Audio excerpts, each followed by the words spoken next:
Vamos a retomar la palabra que quedó inconclusa el sábado anterior. En realidad nos faltó tiempo, o bien yo me alargué demasiado en la parte la primera parte de esa palabra. Bueno, lo cierto es que en la vez anterior estuvimos hablando acerca del llamamiento de Pedro y de Juan, de este llamamiento que significaba ser pescadores de hombres. Acordándonos que en una vez anterior el Señor ya había hablado con estos discípulos, había tenido un primer encuentro con ellos. De hecho, el Señor le había dicho a Pedro: tú eres Simón, hijo de Jonás, tú serás llamado Pedro. En esa primera instancia el Señor pudo visualizar a la distancia cuál sería el fin de Simón. Simón ya no sería más Simón, sería Pedro en el futuro. Una sola mirada le bastó al Señor para saber qué fin tendría este hombre, porque la mirada del Señor es escrutadora y es absoluta. Él no nos ve solo en el tiempo presente, Él ve a dónde nos quiere llevar y a dónde nos va a llevar.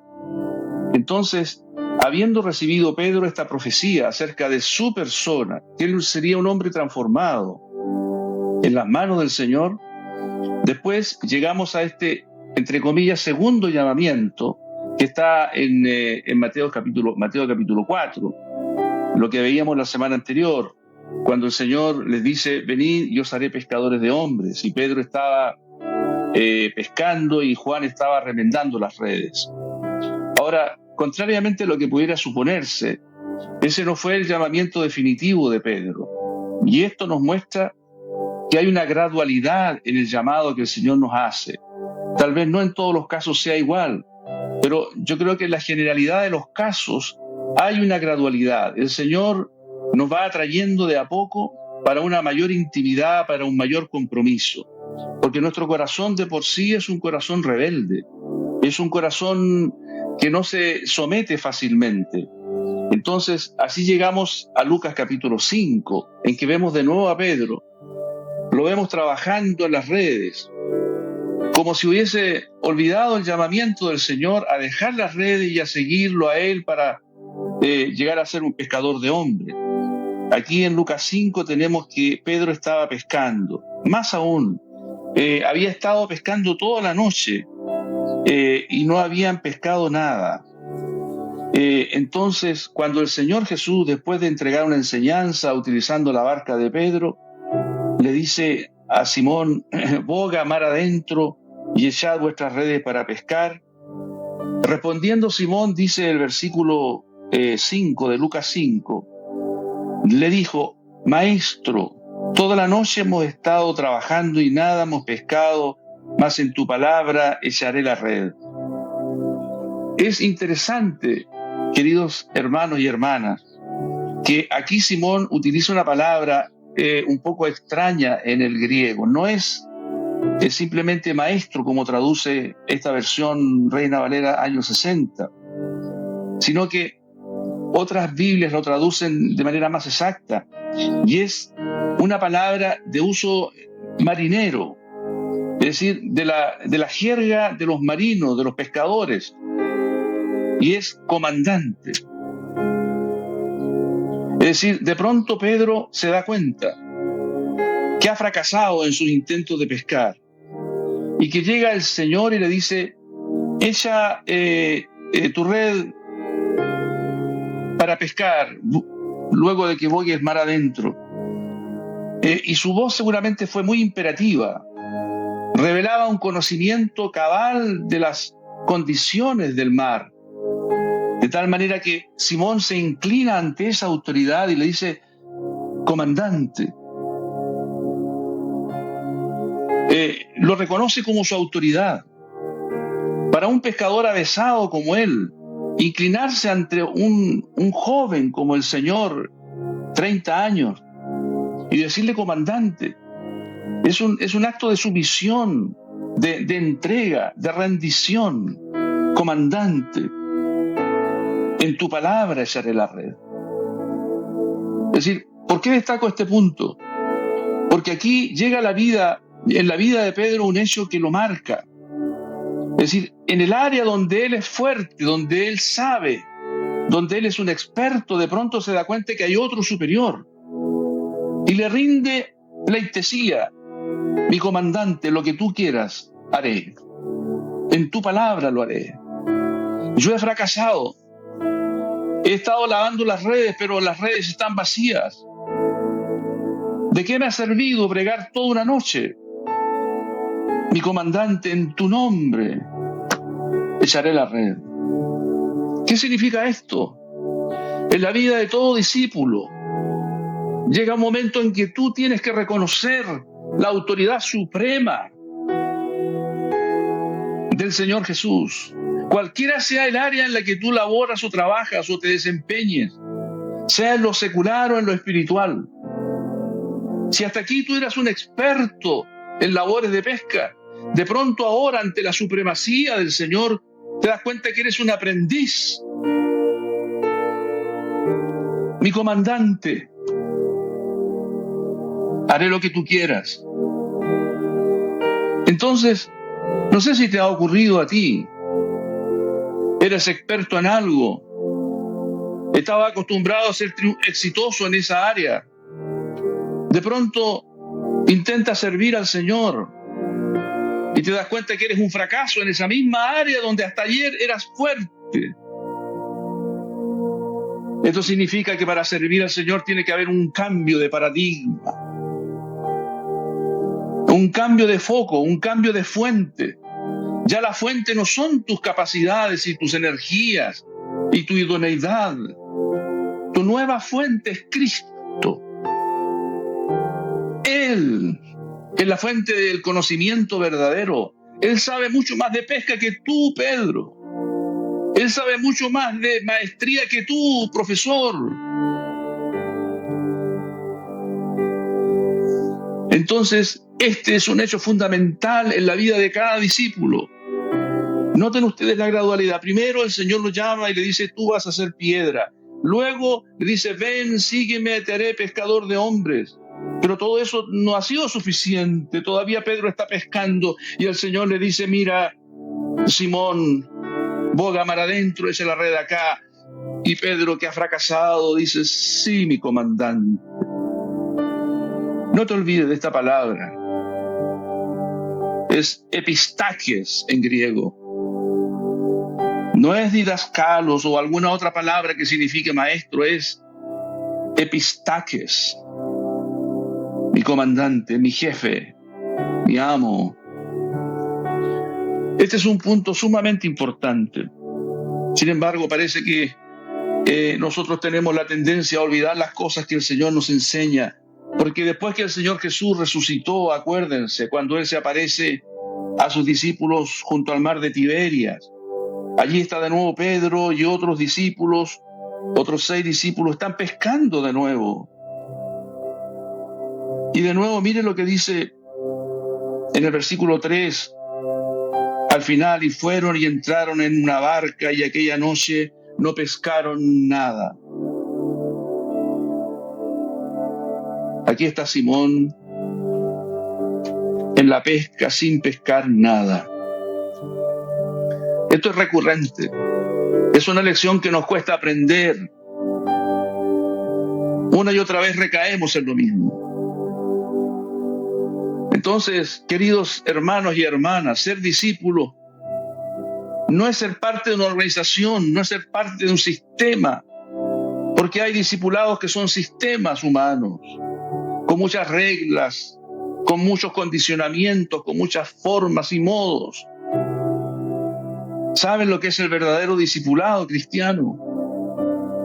Es seguir a Cristo, tal como lo revelan las Escrituras, sin ayudas, sin fórmulas humanas, sin psicología agregada, sin nada agregado. Es simplemente seguir a Cristo tal como lo vemos en las Escrituras, con la maestría, con la asistencia, con la enseñanza del Espíritu Santo. No hay más. No hay necesidad de más. Seguir a Cristo según el Espíritu Santo nos va guiando. ¿Cuál es la próxima experiencia que tú tienes que vivir siguiendo a Cristo? Mira, eso no lo va a decidir ningún manual, ningún pastor, ni profeta, ni maestro, ningún hermano mayor. ¿Sabes quién va a decidir cuál va a ser tu próxima experiencia en este caminar con Cristo? El Espíritu Santo. Y Él lo hace perfectamente bien. Él coordina todas las circunstancias, los tiempos y las sazones. Cuando tú estás en las manos guiados por el Espíritu Santo, nada se escapa, ningún detalle, nada que tú necesites aprender queda en el olvido. Ahí no queda nada en el tintero.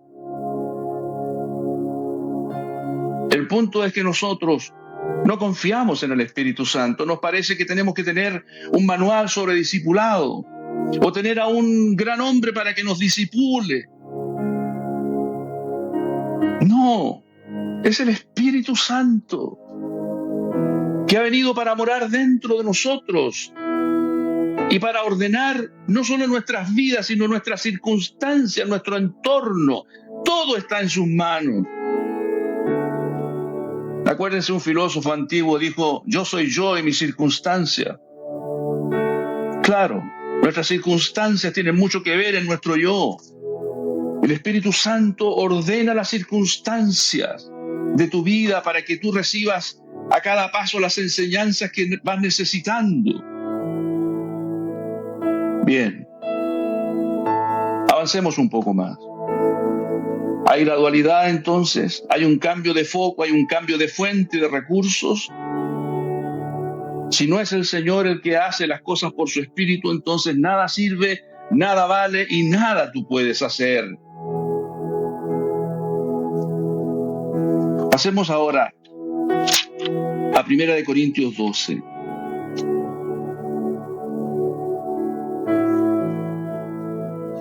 Hemos dicho que la voluntad de Dios no solamente que Pedro y Juan sean llamados para ser discípulos de Cristo.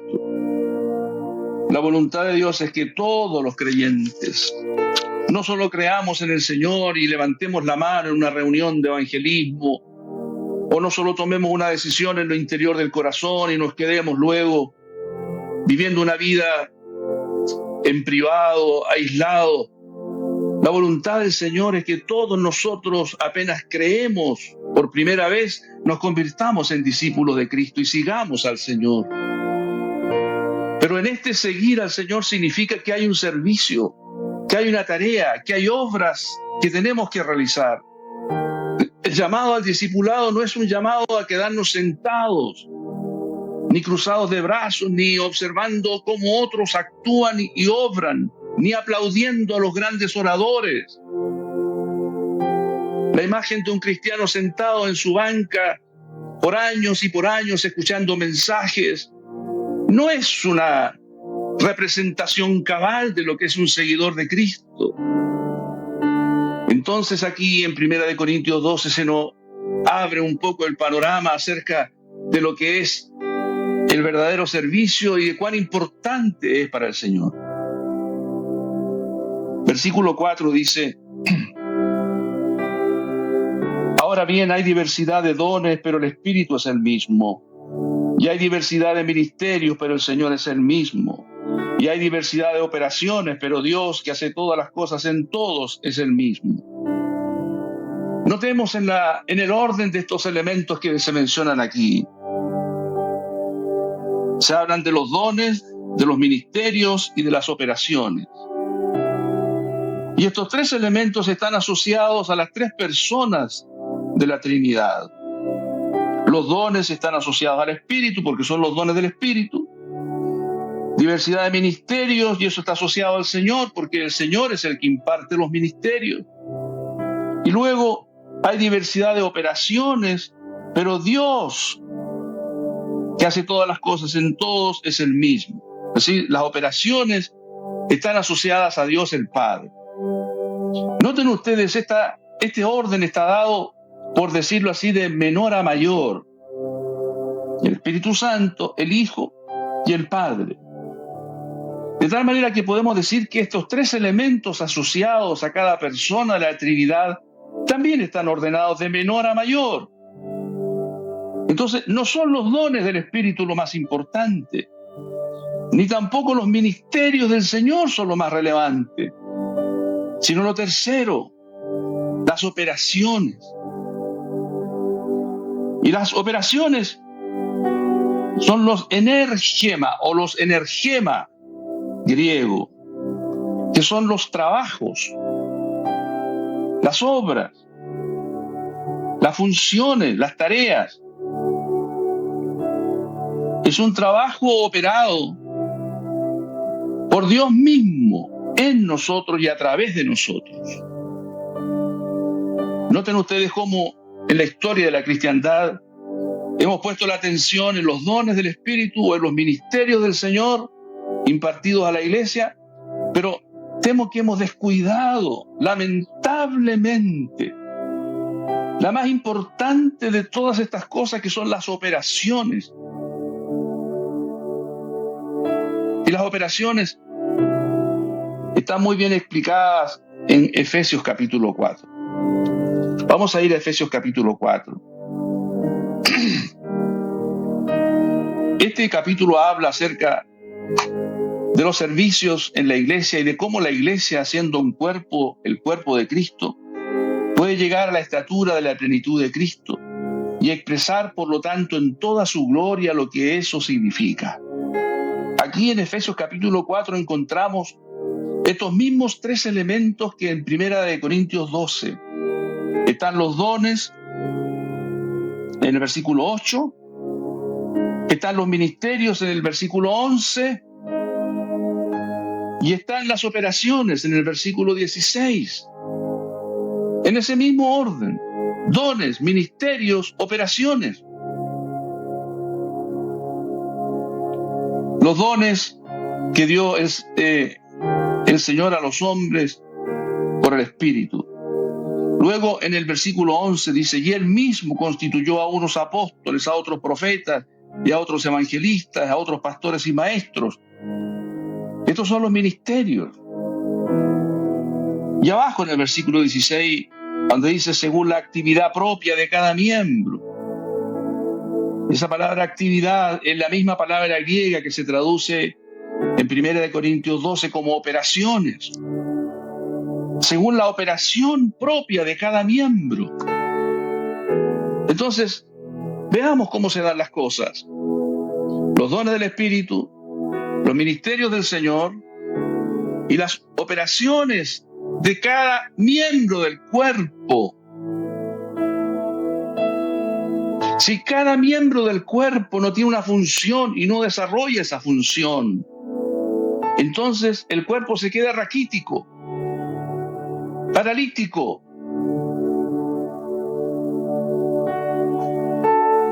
Veamos el versículo 12. A fin de perfeccionar a los santos para la obra del ministerio, para la edificación del cuerpo de Cristo. Aquí dice que estos ministerios del versículo 11, apóstoles, profetas, evangelistas, pastores y maestros, fueron dados a fin de, ahí está el propósito, el objetivo. ¿A fin de qué? Dice aquí en la versión Reina Valera 60, de perfeccionar a los santos. Y cuando leemos esto nos da la impresión de que por el ministerio de estos ministros, los santos van a ser perfeccionados. Entonces, ya no hay más que hacer. Ellos son los que perfeccionan el cuerpo. De manera que yo, que soy un simple miembro, solo me dedico a escuchar mensajes, a ver el desarrollo de esos ministerios y ya estoy perfeccionado. La obra está acabada. Escuchando lindos mensajes y aprendiendo mucho de las Escrituras, yo ya soy perfeccionado. Entonces, esta forma de traducir este versículo nos da a entender que aquí está el fin logrado. Es decir, que los ministros completan su obra en la iglesia perfeccionando a los santos. Pero si nosotros vamos a un diccionario griego que sea prestigioso, que sea confiable. ¿Y qué nos va a decir?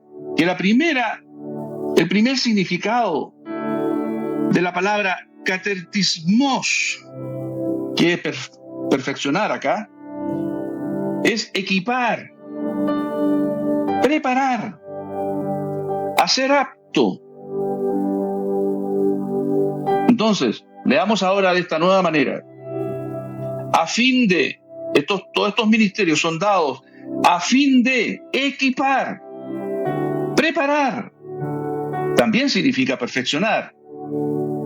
Pero los primeros significados son equipar, preparar, para la obra del ministerio. La palabra obra es ergon, que es la misma raíz de la palabra operación. Es decir, el objetivo del Espíritu Santo aquí es mostrarnos que estos ministerios son dados para equipar a los santos, para prepararlos para la obra del ministerio. Y la palabra ministerio aquí nos parece una cosa tremenda. Es decir, solamente los ministros tienen un ministerio. Pero aquí la palabra en griego es diaconía. Y diaconía significa servicio. La palabra ministerio nos parece demasiado solemne, pero la palabra servicio es una palabra que está al alcance de todos y que es la actividad propia de un diácono.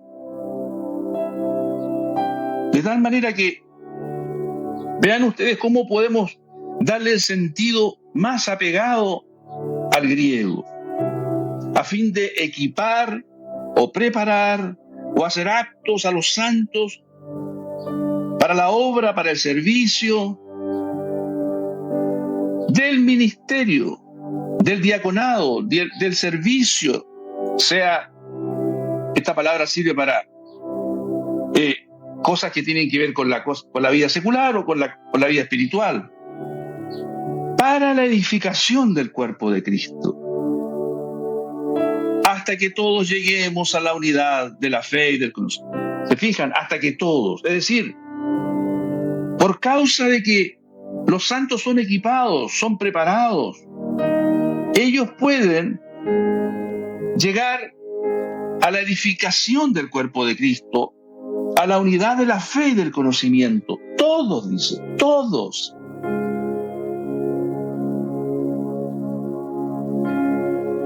A un varón perfecto a la medida de la estatura y la plenitud de Cristo.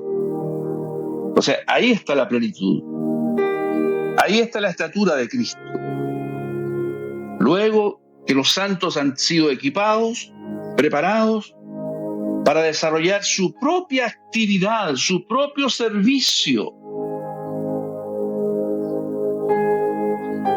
El versículo 14 nos habla de los niños fluctuantes. ¿Cuál es la característica de los niños fluctuantes? Ellos son llevados por doquiera de todo viento de doctrina. Note, doctrinas, enseñanzas humanas. Luego dice, por estratagema de hombres que para engañar emplean con astucia las artimañas del error. Noten cuántas cosas erradas y falsas y malas están reunidas en este versículo 14.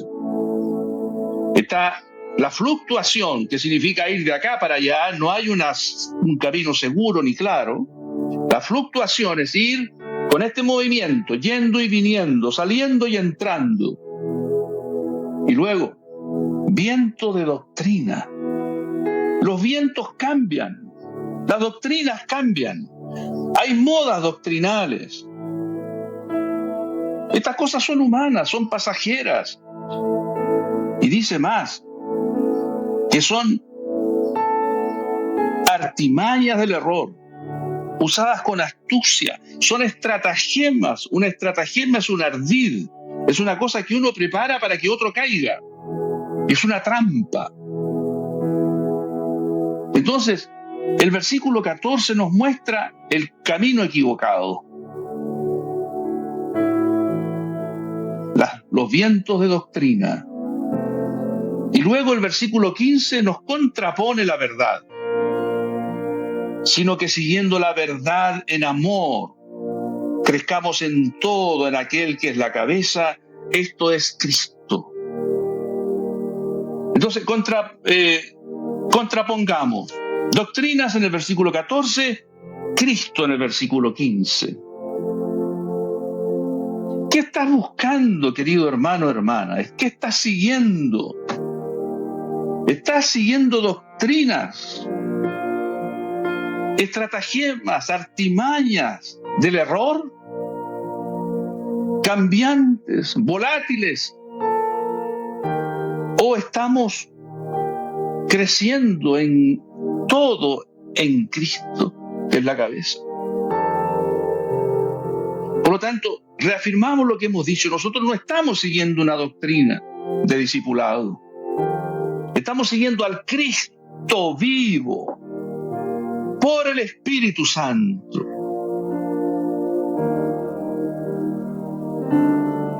Luego dice, versículo 16, y aquí entramos en el clímax, la finalidad de todo esto, de que en todo el cuerpo, ahí está entonces todos los miembros, bien concertado y unido entre sí por todas las coyunturas que se ayudan mutuamente, según la actividad o la operación.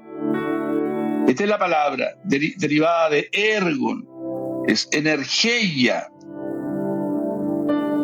propia de cada miembro. Acuérdense lo que veíamos el sábado anterior.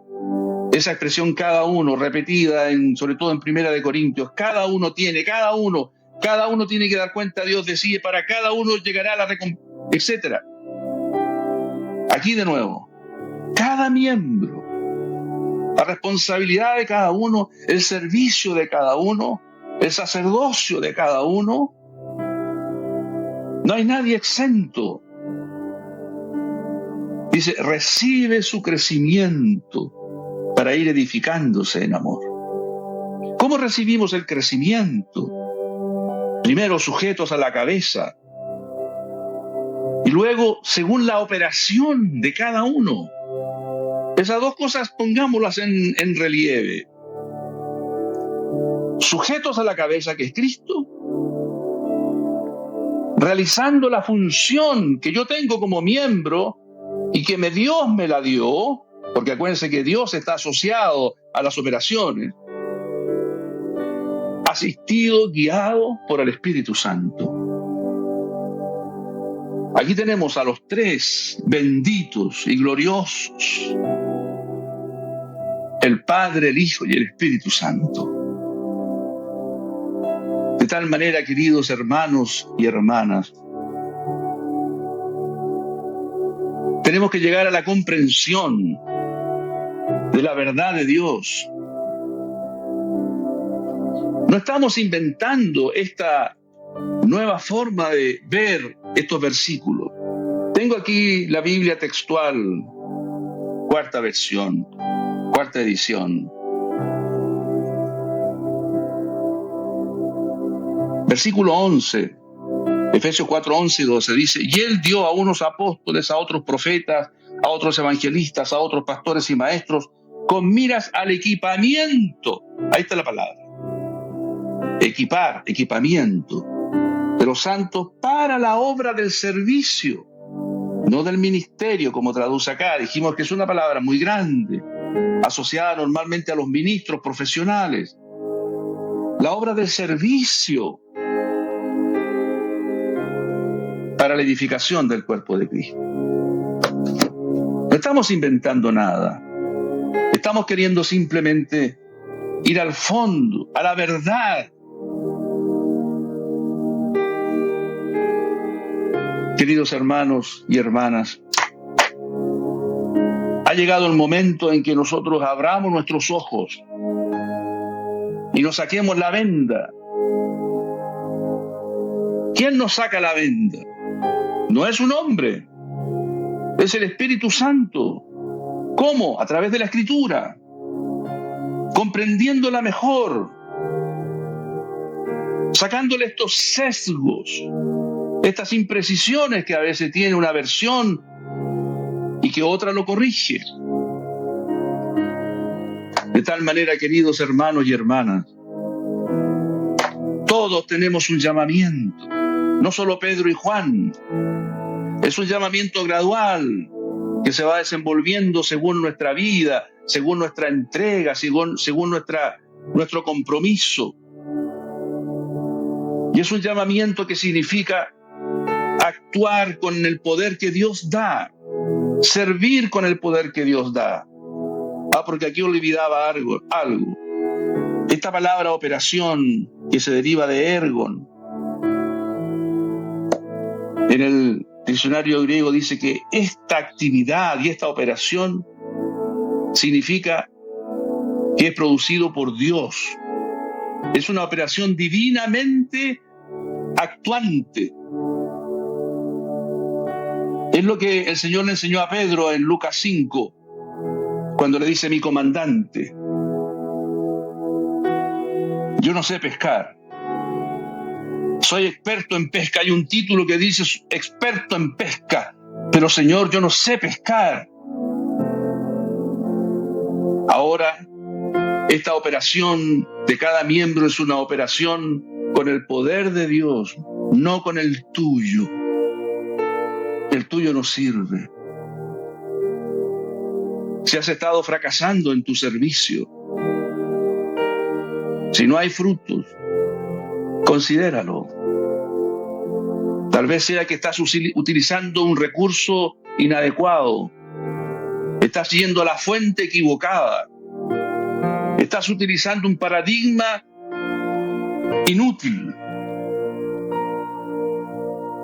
Solo Cristo, por su Espíritu, es lo que el Padre determinó para ti. Él te asignó ciertas cosas que hagas, ciertas operaciones, ciertas funciones. No importa si son pequeñas al principio, no importa si son anónimas, no importa si no aparecen en el informe de la iglesia, no importa. Estas cosas cuentan delante de Dios, en el trono de Dios, en los libros, en los registros que están en los cielos. Olvidado del mundo, pero presente para Dios. Eso es lo que cuenta. Esa es una lección que tenemos que aprender también. Bendito sea el Señor. Padre, te damos gracias por esta palabra. Te damos gracias por tu palabra, por tu enseñanza, por tu luz, por tu Santo Espíritu alumbrándonos. No queremos maestros humanos, no queremos líderes que nos digan lo que tenemos o lo que no tenemos que hacer. Nos bastas tú, Señor, y tu Santo Espíritu para la gloria de tu nombre, para que nadie se lleve la gloria que solo a ti es debida, en el nombre de Jesús.